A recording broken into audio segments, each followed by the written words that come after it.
Seorang gadis berjalan masuk ke dalam elevator. Halusinasi Su Jin muncul lagi.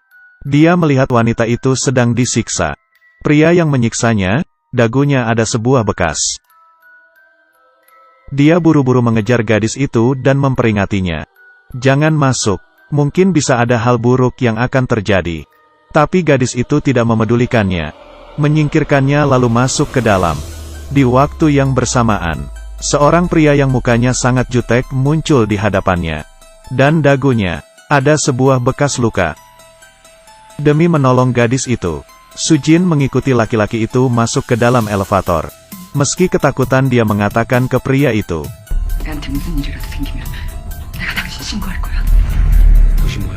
Pria itu memunculkan ekspresi yang kejam. Dan langsung menyekik lehernya. Dan di saat itu, dia tiba-tiba melihat takdir pria itu. Dia dibunuh oleh seseorang. Lalu memasukkannya ke dalam koper dan membawanya pergi. Tidak menunggunya berkata, elevator pun sampai. Dia dilempar keluar dengan keras. Suaminya pun muncul, dan langsung memeluknya. Su Jin panik, tidak berhenti berkata ke suaminya. Pria di lantai 7 itu akan mati. Tapi suaminya tidak percaya, mengatakan tidak akan terjadi apa-apa. Dan memberikannya obat, berkata setelah tidur semuanya akan menjadi baik. Di tengah malam, Su Jin terbangun. Dia pergi ke lantai 7. Dan mendengar suara yang dikeluarkan oleh gadis itu dari dalam. Dia baru saja ingin membunyikan bel pintu. Tiba-tiba mendengar suara pintu. Dia ketakutan langsung bersembunyi di tangga darurat. Saat itu, seorang pria yang memakai topi menarik sebuah koper keluar, melewati pintu. Dia menyadari orang itu bukan orang lain, tapi adalah suaminya sendiri. Besok paginya, suaminya bersikap seperti tidak ada terjadi apa-apa. Bahkan membuatkan istrinya sarapan. Dia tidak bisa menahannya dan bertanya. Su Jin pun semakin curiga. Hari ini dia mendapatkan paket dari teman kerjanya. Barang pribadi yang dia tinggalkan di kantor. Di dalam buku dia menemukan fotonya sendiri. Tetapi pria yang di dalam foto itu bukanlah suaminya sekarang. Dia pun menanyai teman kerjanya. Hubungan dia dengan suaminya itu seperti apa? Teman kerjanya agak ragu. Tapi akhirnya mengatakan yang sebenarnya kepadanya. Sebenarnya beberapa bulan lalu, kau ada menyarankan untuk bercerai. Su Jin mulai berpikir jauh. Dia memutuskan untuk lapor ke polisi. Dan di sisi lain, suami sedang mempercepat proses imigrasi. Bahkan mengganti jadwal penerbangan. Sebenarnya, dia dari awal sudah memasang pelacak di HP istrinya. Sehingga dengan jelas mengetahui posisi istrinya. Saat itu dia melihat istrinya sedang di kantor polisi. Dengan buru-buru dia mengejar ke kantor polisi. Su Jin pun langsung panik. Di depan polisi menunjuk dia. Sang suami tidak mengubah pernyataannya. Untuk menemukan kebenaran, polisi hanya bisa pergi ke tempat kejadian untuk memeriksa. Saat membuka pintu kamar lantai 7, perempuan itu terdiam. Apartemen itu ternyata kosong. Sama sekali tidak ada orang yang tinggal.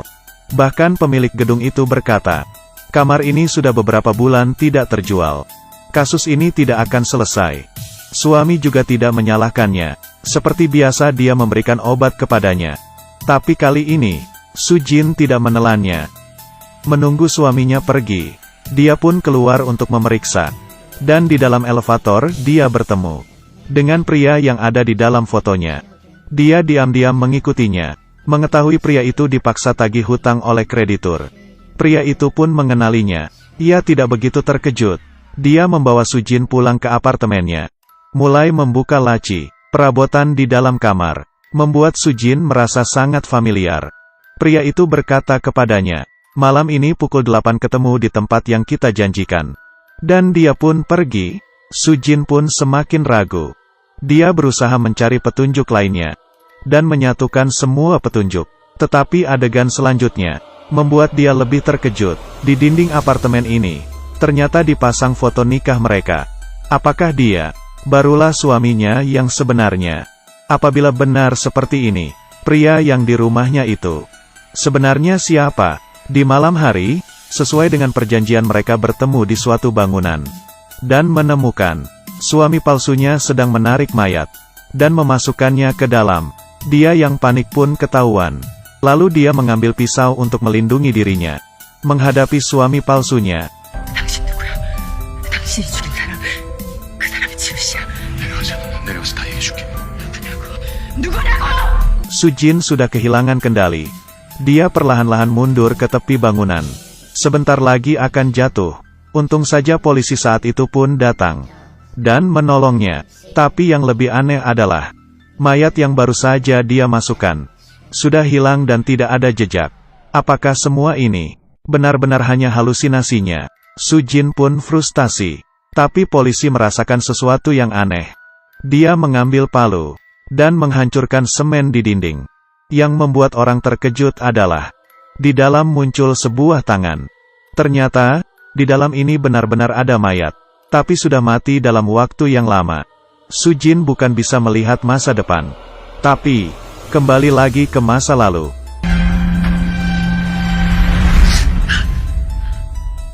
Di kantor polisi, suami palsu berkata dengan muka tanpa ekspresi.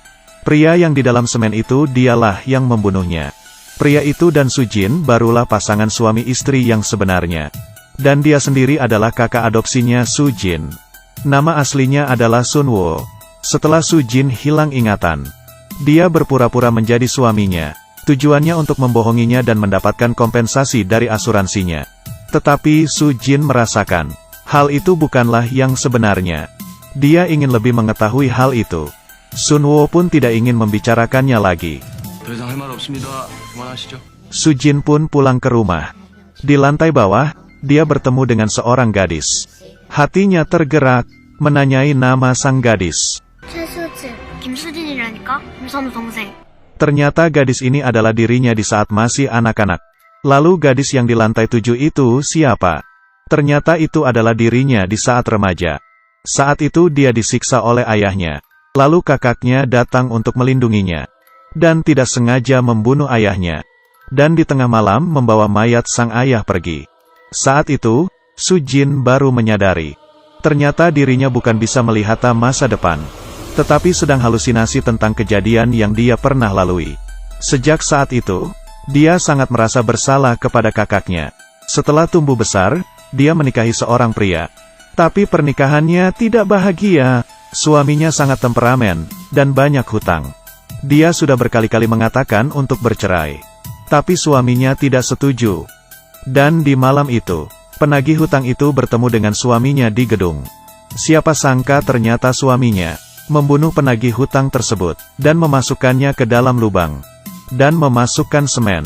Sujin yang diajak ketemuan pun melihat semua kejadian itu. Suami takut Sujin akan melapor ke polisi. Pun memukulnya. Melindungi dirinya sendiri, Sujin memukul kepala suaminya. Dan suaminya pun tidak bernafas.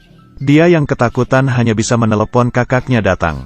Sunwo sambil menenanginya. Dia memasukkan mayat pria itu ke dalam semen. Saat itu Sujin menjadi sangat lemah. Dia perlahan-lahan jalan ke tepi bangunan. Sejak kecil hingga dewasa, tiap kali dia melakukan kesalahan selalu kakaknya yang menanggungnya. Dirinya seperti pembuat masalah, tidak berhentinya membuat kakaknya repot. Terakhir dia tidak ingin menyusahkan kakaknya lagi. Dan lompat jatuh ke bawah dari atas. Dengan cepat dia menolongnya, sehingga dia masih hidup. Sampai saat ini, semua ingatan Sujin pun kembali.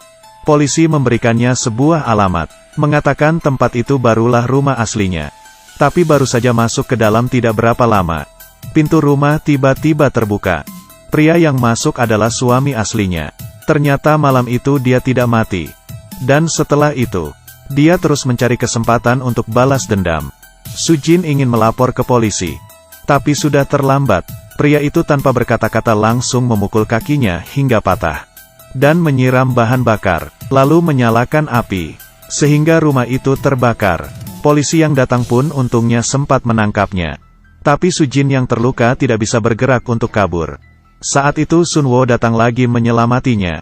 Di saat itu, dia tahu Sujin dalam bahaya. Diam-diam keluar dari kantor polisi dan langsung pergi dengan cepat. Tapi bara api semakin membesar. Dia tidak bisa kabur keluar. Hanya bisa menunggu pertolongan dan menenangi Sujin. 오빠 나 이제 다 기억나. 울지 마. 나는 그럴 수밖에 없었으니까. Di saat Sujin sudah siuman, polisi berkata kepadanya, Sunwo sudah mati.